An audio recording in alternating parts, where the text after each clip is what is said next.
안녕하세요. 친절한 영어 재습강입니다.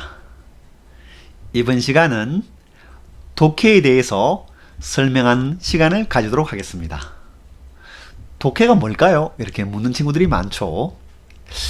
독해는 기본적으로 세 가지죠. 세 가지를 확인하는 과정입니다. 첫 번째, 글의 소재와 주제. 두 번째, 글의 논리적인 구조. 세 번째, 핵심어, 키워드를 포함하는 여러가지 세부적인 정보. 선생님 무슨 말이에요? 무슨 말이냐면 글쓴이가 글을 쓴 방식을 거꾸로 올라가는 겁니다. 그래서 글쓴이는 소재와 주제를 정하고, 그리고 이를 전개하는 논리적 구조를 정하고, 세 번째, 이를 세부적으로 알려주는 정보, 단어로 문장을 구성한 거예요. 이제 우리가 글을 읽는, 우리 독해를 하는 수험생은 그걸로 가는 거죠. 문장 속에 있는 키워드를 찾을 거예요. 그리고 논리적 흐름을 확인하면서 글쓴이가 말하고자 하는 내용인 주제를 찾게 됩니다. 다만 우리는 수험생이고 문제를 풀고 있죠. 이 세 가지를 구체적으로 묻는 방식이 달라요. 독해는 유형이 총 7가지, 물론 더 세부적으로 많을 수 있지만 가장 대표적인 독해 유형은 7가지거든요. 주제, 요지, 제목 하나. 빈칸인데 연결어 집어넣기. However, therefore, for example. 연결어 집어넣기 문제. 냉일치, 불일치 이렇게 세 가지가 있고, 조금 더 들어가면 흐름상 어색한 문장 고르기. 빈칸 완성 중에 핵심어 집어넣는 내용어 넣기. 순서 문제, 문장 삽입 문제 이렇게 총 7개예요. 이러한 7개의 유형별로 해서 묻는 게 조금씩 달라요. 선생님 무슨 말이에요? 무슨 말이냐면 순서 문제를 내가 예를 들어 볼게요. 우리 수험생이 순서 문제 어려워하니까, 또는 문장 넣기 문제 어려워하잖아요. 순서 문제를 쌤이 어떻게 푸는지 알려드리겠습니다. 순서 문제의 경우에는 이렇습니다. 첫 번째, 소재를 찾을 거예요. 소재가 있습니까 선생님? 순서 문제는 주어진 문장에 글의 토픽, 소재가 있어요. 물론 주어진 문장이 없는 경우에는 각 문장의 주어의 밑줄을 그어버리면 소재가 탁 튀어나옵니다. 지금 쌤이 뭐 했냐면 소재를 찾은 거예요. 그 다음 논리적 구조를 확인하는데 ABC에 있는 연결사, 지시사, 물론 연결사와 지시사 외에도 연결고리 단어가 있거든요. 연결고리 단어는 연결사와 지시사는 아니지만 앞에 있는 문장과 뒤에 있는 문장을 연결시켜주는 단어예요. 그걸 찾는 게 순서 문제 핵심이죠. 방금 뭐 했냐면 쌤이 글의 구조 얘기한 거예요. 글의 구조. 이 글쓴이가 말하고는 이 소재를 어떻게 전개시켜 나가느냐. 글의 구조를 알려주는 단어가 뭔데요? 연결사, 지시사, 그리고 연결고리 단어. 그걸 찾는 게 순서 문제입니다. 그렇게 해서 순서 문제를 푸는데 순서 문제의 가장 중요한 것 중에 하나는 선택지 1, 2, 3를 최대한 활용하는 거예요.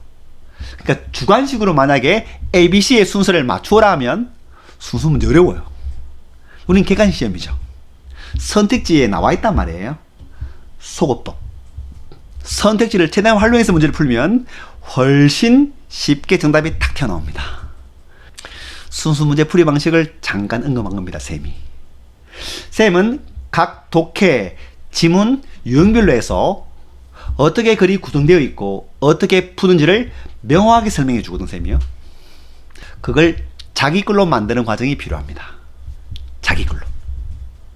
그리고 이제 보다 약간 세부적으로 들어가 보면 독해를 하는 우리 수험생의 수준이 다 달라요. 그래서 기초가 조금 부족한 친구도 있고 실력이 아주 좋은 친구도 있단 말이에요. 그러면 공부 방식도 조금 달라야 돼요. 쌤, 저는 기초가 많이 부족한데 어떻게 독해할지 모르겠어요. 그러면 서두르지 말고 차분하게 하는 거예요.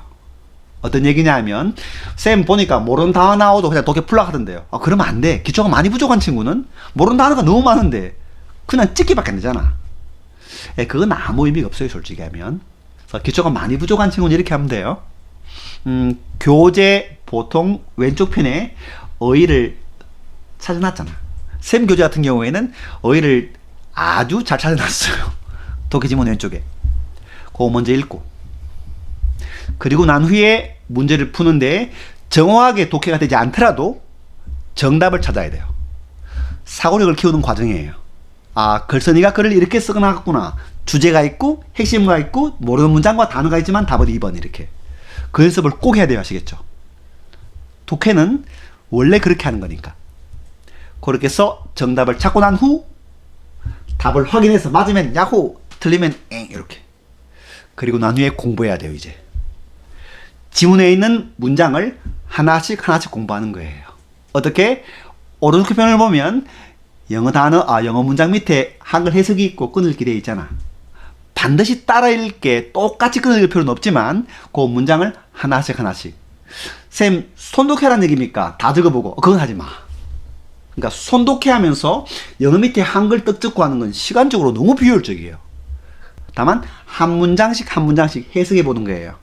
영어 문장 읽고 해석하고 왼쪽 편에 있는 영어 지문 가지고 다시 한번 본인이 직접 해석해 보고. 이 과정은 꼭 거쳐야 돼요.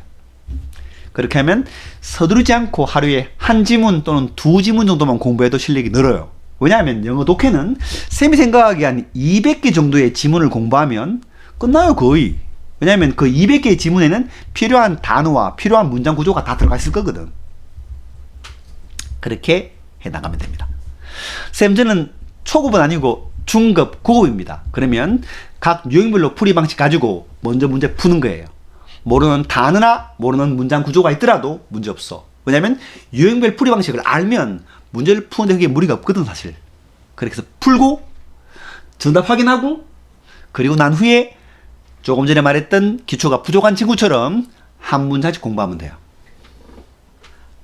한 번씩 공부하고 난 후에 나중에 공부가 끝나고 나면 첫 문장부터 끝 문장까지를 빠르게 쭉 읽어보기.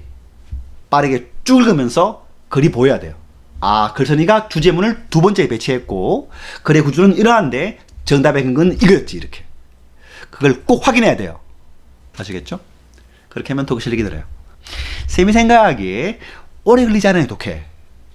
주제, 글의 구조, 정보, 세부적인 정보를 담고 있는 키워드. 이걸 확인하는 과정을 거치다 보면 영어 독해 실력이 느는데 곧 깨달아요. 아, 독해 별거 없구나, 정말. 문제 유형이 다르지만 사실은 똑같네. 주제, 글의 구조, 세부 정보, 키워드. 그리고 약간 더 들어가면 연결고리라는 말을 쌤은 많이 쓰는데 연결고리, 문장과 문장을 연결해주는 연결고리가 있구나, 이렇게. 그게 보이면 독해가 되는 거예요, 이제. 그렇게 해서 일정 부분 하루에 해나가는데 쌤이 생각하기에는 4개 정도의 지문을 풀고 한 지문 정도를 정확하게 공부하는 게 가장 효율적이다. 우리는 시간이 한정되어 있고 효율적인 방식을 취하는 게 맞죠. 4개 또는 5개의 지문을 풀고 한 지문을 매일 공부하는 게 가장 효율적이에요. 나중에 시험이 다가오면 물론 10개의 지문을 실전처럼 푸는 게 필요한데 매일 할 필요는 없어요. 그렇게 하는 게 가장 효율적입니다. 독해에 대한 의문점이 조금이라도 해결되었으면 좋겠습니다. 다음 시간에는 어휘 공부 방법에 대해서 설명하는 시간을 가지겠습니다. 고맙습니다.